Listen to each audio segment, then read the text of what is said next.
అందరికీ నమస్కారం. నేను మీ ఈశ్వరెడ్డి. ఈరోజు ప్రధానమైనటువంటి హాట్ టాపిక్ బలిజ కులానికి సంబంధించినటువంటి ఒక మార్కెట్ యార్డ్ చైర్మన్కు సంబంధించినటువంటి అంశం.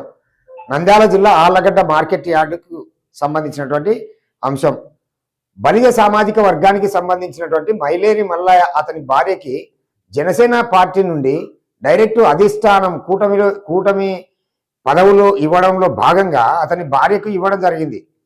దాదాపు ప్రభుత్వం వచ్చిన వెంటనే ఏదైతే కూటమి ప్రభుత్వంలో ఈ యొక్క మార్కెట్ యార్డు చైర్మన్లు కావచ్చు, నామినేటెడ్ పదవులు ఏవైతే ఇచ్చినారో దానిలో భాగంగా ఆళ్లగడ్డ మార్కెట్ యార్డు చైర్మన్గా మైలేరి మల్లయ్య భార్యకు ఇవ్వడం అధిష్టానం జరిగింది. అయితే ఇక్కడ ప్రధానంగా చర్చించుకోవాల్సినటువంటి అంశం ఏంటంటే, ఈ యొక్క మైలేరి మల్లయ్య భార్యని ప్రమాణ స్వీకారం చేయకుండా భూమా అఖిలప్రియ అక్కడ ఉన్నటువంటి స్థానిక ఎమ్మెల్యే అడ్డుపడుతున్నారనేటువంటి అనేక ఆరోపణలు ఉన్నాయి. దీనికి ఉదాహరణ, ఇంతవరకు కూడా ప్రమాణ స్వీకారం చేయనీయలేదంటే ఖచ్చితంగా అడ్డుపడుతుందనే లెక్క. లేకుంటే సామాన్యుడు అడ్డుపడలేడు కదా, గవర్నమెంట్లో ఒక భాగం కదా ఎమ్మెల్యే గారు.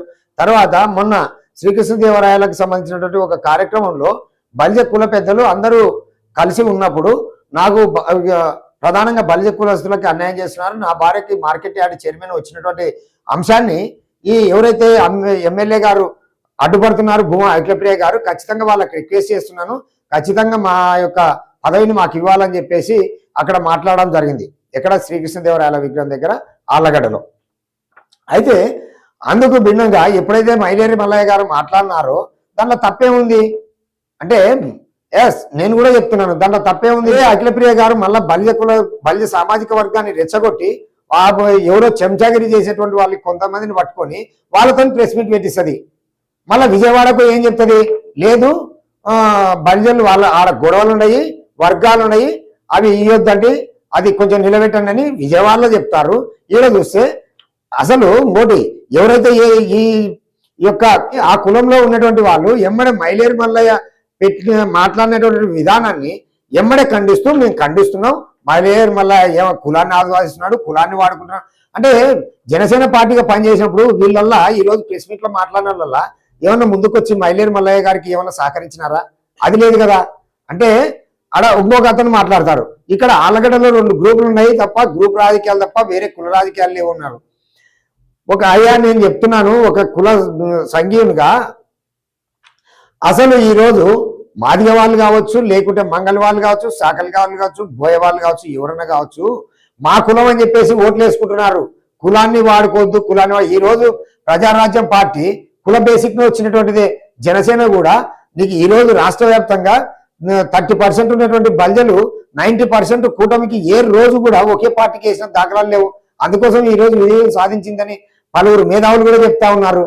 అంతేకాకుండా మైలేరి మల్లయ్య ఏదో తప్పు చేసినట్లు, మైలేరి మల్లయ్యకి ఏదో వీళ్ళు సహకరించినట్లు, ఏమన్నా మీ బల్జ సంఘీయుల దగ్గర ఏమన్నా మైలేరి మల్లయ్య దోసుకొని పోయినాడా? అతను మన బల్జ సంఘీయుడు కాబట్టి మన కులానికి ద్రోహం జరుగుతుంది, నాకు ఇచ్చినటువంటి పదవిని ఎందుకు తాత్సారం చేస్తున్నారు అని చెప్పేసి అడుగుతున్నాడు, రిక్వెస్ట్ చేస్తున్నాడు. తప్పేముంది అంటే, దాదాపు ఆళ్లగడ్డ నియోజకవర్గంలో బలిజ సంఘీయులు, బలిజ సామాజిక వర్గం 50,000 ఓటర్స్ ఉన్నారు. మళ్ళీ ఇదే అఖిలప్రియ బలిజ సంఘీయుల ఓటర్ల ద్వారా గెలిచలేదా? ఈడ ఏమని కంప పెడుతుంది అంటే, 2 నాలుకల దూరం తింటారు, మీ సంగమంలో తేల్చుకంటారు, మళ్ళీ కుల రాజకీయం చేస్తుంటారు. మీ సంగమంలో ఇప్పుడు జనసేన పార్టీ అతను మైలేరి మల్లయ్య, అతను ఒక బలిజ సంఘీయుడు, తర్వాత జనసేన పార్టీ పనిచేస్తున్నారు. కులాన్ని ఆస్వాదించొద్దుంటారు అని, కులాన్ని ఆస్వాదించొద్దు అని చెప్పేసి వీళ్ళతో ప్రెస్ మీట్ పెట్టిస్తుంది. బాగా మీరు సైడ్ విజువల్స్ లో కూడా చూడండి, మన ప్రెస్ మీట్ పెట్టిన దానిలో కులాన్ని ఆస్వాదించొద్దు అంటారు. ఆయన జనసేన పార్టీ అంటారు. అలాంటప్పుడు నువ్వు ఎందుకు మైలేరి మల్లయ్యకు జరుగుతుంటే అన్యాయాన్ని ఎందుకు ఖండించలేకున్నారు అంటే, గ్రూప్ రాజకీయాలు అంటున్నారు. ఎప్పుడు కానీ భూమా కుటుంబమా, గంగుల కుటుంబమా అంటే వాళ్ళ పల్లకిలని 50,000 ఓటర్స్ మోసుకుంటూనే ఉంటారా మీరు? నేను ఖచ్చితంగా కరాఖండితంగా ఈ యొక్క ప్రెస్ మీట్ ఎవరైతే పెట్టినారో అది చాలా తప్పు. ఎప్పుడైతే మైలేరి మల్లయ్య సరే ఏదైనా తప్పు ఒప్పు చేసింటే నిలదీసి మాట్లాడచ్చు, అంతేగాని వచ్చిన పదవిని భూమా అఖిలప్రియ వైపు నిలబడి అమ్మ సేవ చేసింది మాకు మొత్తం తెలుసా. ప్రజారాజ్యం పార్టీ పెట్టినప్పుడు నేను ఒక దివంగత నేత భూమా నాగిరెడ్డి గురించి అనకూడదు, కానీ అప్పుడు మాకు ఏం జరిగింది డోన్ కాన్స్టిట్యూన్సీలో మర్రి రాఘవయ్య కుమారుడు మర్రి గోవిందరాజుకు టికెట్ వచ్చినప్పుడు ఏ విధమైనటువంటి వెన్నుపోటు రాజకీయాలు పోలిసి తర్వాత బల్య సామాజిక వర్గాన్ని తొక్కిపెట్టినది, రెడ్డి సామాజిక వర్గాన్ని అందలం ఎక్కించినది కూడా మాకు తెలుసు. దాని సందర్భంగా మేము ఖచ్చితంగా చెప్తున్నాం. ఈ రోజు వరకు మేము ఛానల్ తరఫున కూడా ఖచ్చితంగా పోరాడతాం. ఈ విషయాన్ని అవసరంతో జనసేన నాయకుడు పవన్ కళ్యాణ్ దగ్గర కానీ తీసుకొని పోతాం. మళ్ళీ ఈ రోజు జనసేన నాయకుడు ఏం చేస్తున్నట్లు, కులం ఏం చేస్తున్నట్లు అంటే 2 వర్గాలు అని చెప్పి చెప్తారు.